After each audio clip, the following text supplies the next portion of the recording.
Shalom Israel. First and foremost, I would like to give all praises, honor, and glory to Yahweh, Bahashem, Yahweh Shai, Bahashem, Rakah, Quadash, and a sincere salutations to the hopeful elect.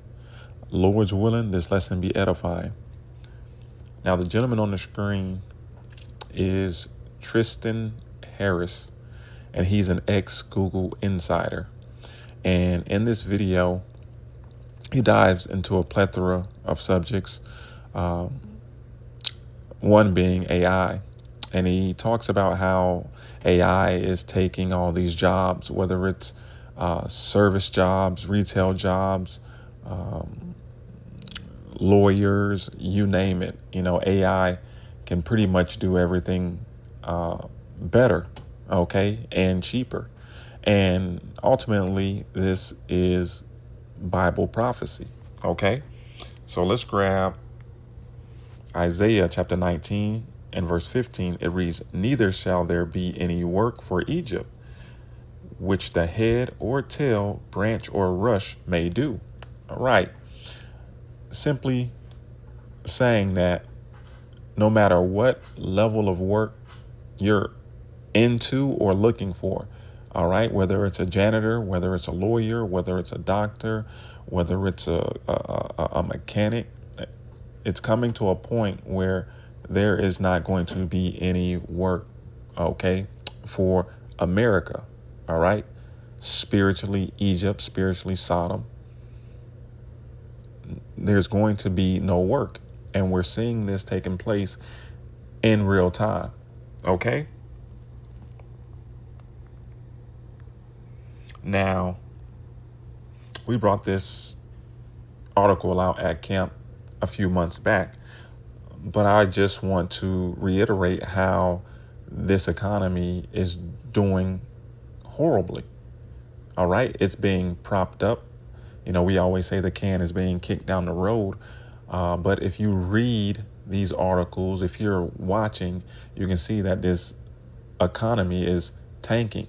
Okay, America, Babylon the Great is circling the drain, as we always say.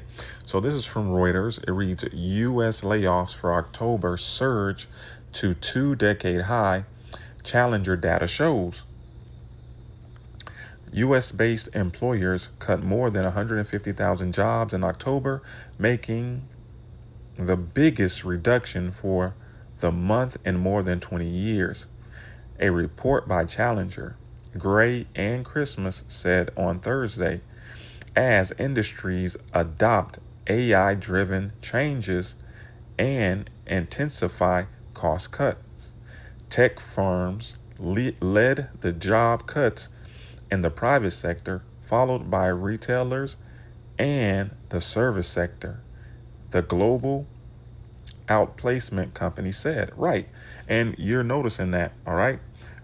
Retail jobs and service jobs used to be the easiest jobs to acquire, especially around Christmas time, the holiday season. Okay, they're always hiring part-time employees, okay, to get things done. Part-time, they don't have to pay them benefits. You get hired, you get on, make a couple quick bucks, whether you're working for UPS, whether you're working for Burlington Coat Factory, Sears, Best Buy, you name it. Okay, it used to be an easy, quick gig around the holidays. But as you're finding out, these jobs are no longer available. So from this article, we're going to grab this. This is from BBC. It reads, "This is the first year I can't find a holiday job." It reads, "Nicholas Stroud has always been able to find extra work around the holidays, but this year has been the exception. Mr. Stroud, 41, works as a part-time retail sales associate at an office supply store just outside of Indianapolis, Indiana. While the pay is okay, he said it never hurts to have a little bit more.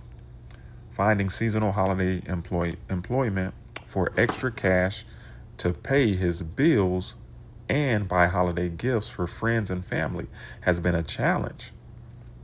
And one thing we do know about you Babylonians, man, is that you will go into debt to celebrate these holidays. Okay? Even if you don't got it, you'll rack up that you'll grab that credit card and rack up that debt just to put on a show for the masses, just to put on a front. It says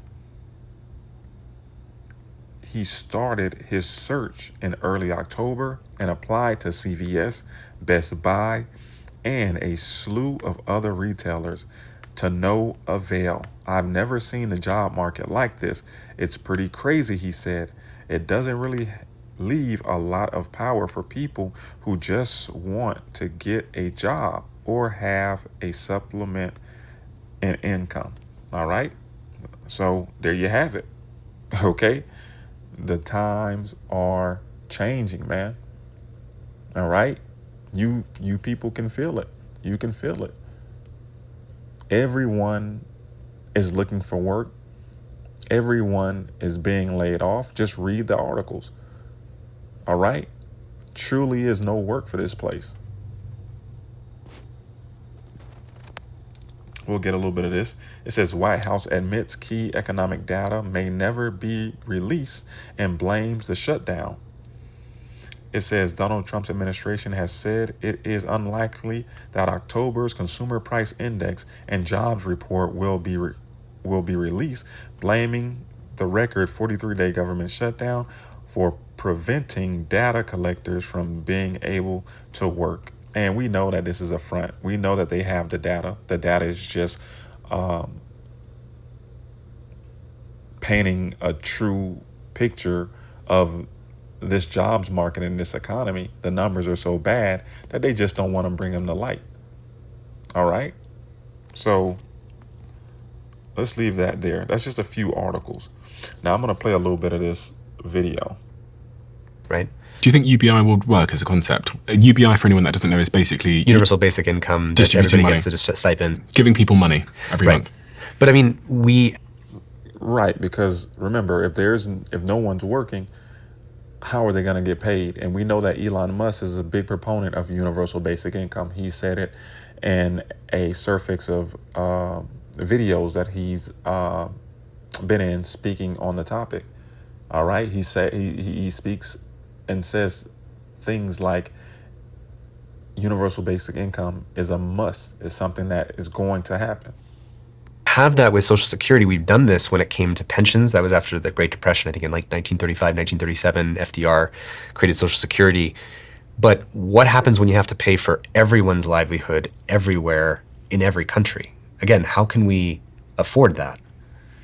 Well, if the costs go down 10x of making things. This is where the math gets very confusing, because I think the optimists say you can't imagine how much abundance and how much wealth it will create. And so we will be able to generate that much.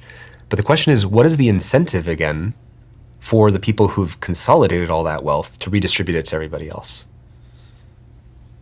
We just have to tax them. And how will we do that when the corporate lobbying interests of trillion-dollar AI companies can massively influence the government more than human political power? Well, in a way, this is the last moment that human political power will matter. It's sort of a use it or lose it moment, because if we wait to the point where in the past, in the Industrial Revolution, they start automating, a bunch of the work, and people have to do these jobs that people don't want to do in the factory, and there's like bad working conditions. They can unionize and say, hey, we don't want to work under those conditions.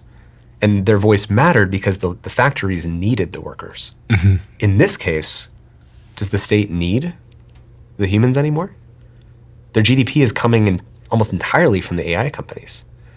So suddenly this political class, this political power base, they become the useless class, to borrow a term from Yuval Harari, the author of *Sapiens*. And ultimately, that's the goal for these elites, to have a world where it's ran by machines, AI, automation, and uses as minimal amount of humans as possible. All right? Remember, the Georgia Guidestones spoke about cutting the Earth's population to around 400 million. All right. And there's roughly 8 9, 10 billion people on the earth. So some form of event is going to take place to get rid of a lot of bodies. In fact, he has a different frame, which is that AI is like a new version of digital. It's like a flood of millions of new digital immigrants, of alien digital immigrants that are Nobel Prize level capability, work at superhuman speed, will work for less than minimum wage. We're all worried about, immigration of the other countries next door taking labor jobs. What happens when AI immigrants come in and take all of the cognitive labor? If you're worried about immigration, you should be way more worried about AI. Obviously. Like, it dwarfs it. Yeah. You can think of it like this. I mean, if you think about... And I never thought of it like that. He summed it up quite nicely, man. Summed it up quite nicely. So I'm not going to play all the video. Definitely take a look at it. It was very edifying. So let's end it here. This is Isaiah chapter 36 and verse 6. It reads, "Lo, thou trustest in the staff of this broken reed, on Egypt, whereon if a man lean, it will go into his hand." Right. And you people putting your trust in this place, and your hopes and your dreams, it's all a trap and a snare that's going to blow up in your face. All right. It reads, "Lo, thou trustest in the staff of this broken reed on Egypt, wherein if a man lean, it will go into his hand and pierce it." And that's ultimately what's going to take place to all of you that's trusting in Egypt. All right. Your hand is going to get pierced. Okay. And pierced by what? The mark of the beast. That RFID microchip implant. All right. Your hand will be pierced. That chip will be inserted right underneath your skin. Because best believe that UBI, Universal Basic Income, is going to come with conditions and stipulations.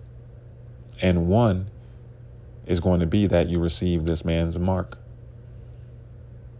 whether in your head, your hand, or your forehead, pertaining to Revelation chapter 13 and verse 16. All right. So that's the time that we're fastly approaching. So I'm going to end it there. This lesson isn't going to be too long. Lord's willing, this was edifying. Shalom Israel, wa abad babal.